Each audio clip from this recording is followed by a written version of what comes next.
Let me just give you an intro of why we started the union in the first place, and then I'll tell you why a union. Cool. So, for the last 5 years, I've been quite busy with activism, trying to change South Africa for the better. We've done a bunch of marches, thousands of people, and all of that stuff. I've been punting a lot of different civil organizations and helping them to achieve their goals.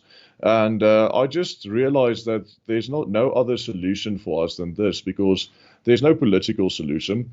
Every day we read about how the ANC is going to fail to attract more voters in this election, and then every time the critics that say the ANC is going to fail are proven wrong again and again. And also, we're not achieving anything with private prosecution or state prosecution. As you can see, the first major case of corruption that we had was in 1996. Dlamini Zuma was involved in the Sarafina scandal. It was so big it made it up onto things like the New York Times and different international newspapers. And that was 25 years ago. We haven't seen a single person going to jail from the ANC's top structures. So, and then the third way that we can try and make a difference is through civil organizations. And we've seen them doing great work. But there are two problems with this. Firstly, look at Reino de Beer, for example. He started the Liberty Fighters Alliance. They won a court case declaring the lockdown and all the measures unconstitutional. And what did the ANC do about that? They just completely ignored it. And now it's more than a year later, and there's still an autocratic rule where the ANC decides whatever they want to do. And then on the other side, we have organizations like Solidarity doing excellent work, building universities and fixing potholes and doing all of these things.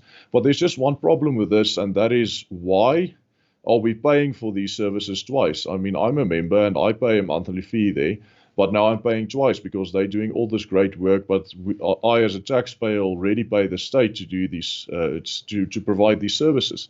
So that's why we started the union, is to get the state to pay for the things that they are not doing, so the private sector can jump in and actually do them. So to get to your original question of why a union, I think it's probably the most powerful structure and most powerful name that we could have chosen. Um, what is a union? If you look at a traditional trade union, it is a way for the worker or the common people to unify and stand together and restore the balance of power between a powerful corporation and the worker. An individual worker can't stand up to the corporation on its own, but once all the workers are unified, they can actually have the power to stand up against the corporation. And that's exactly the principle on which the taxpayers union is built. Whereas we are not talking about a trade union, we're not talking about workers now, we're talking about taxpayers. A single taxpayer can't stand up to the government, can't, start some kind of a tax revolt, stop paying taxes.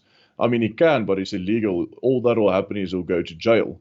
So the only way for us to actually fight this is to unify within a union and take on the state in a legal way. And as people and as taxpayers stand together and basically force the state and discipline the state and force the state to pay back the money that was stolen. It's not that we are going to prosecute any individuals within the state that stole money. We're just going to take on the state as a whole and said X amount of money that was supposed to go to Project Y was stolen or was mismanaged or got lost or whatever the fact is or whatever happened there.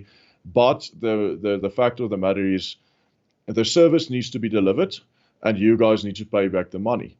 And this is something that has been achieved on a small basis quite a few times before. We have seen a few farmers, for instance, rebuilding roads lead up to their farm, public roads. There's a legal way to do this.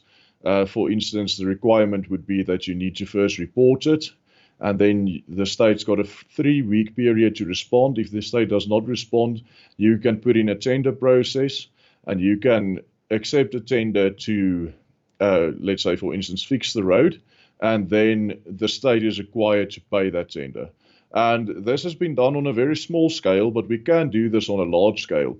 If we as a taxpayer stand together and we say that we represent, for instance, 1 million taxpayers, And this service that needed to be provided to the taxpayers was not provided. Thus, we are saying the state needs to pay the money for the project to actually provide the service. We will provide the service. We will run the tender process. We will find someone who can do it, and then the state must pay. And the law is written in such a way, it's written broadly enough that we can do this on a large scale. And there's no reason that I can see that nobody has done it before, except that nobody has really done the work and built the union and built the process. But it can be done, and we've got the experts to do it.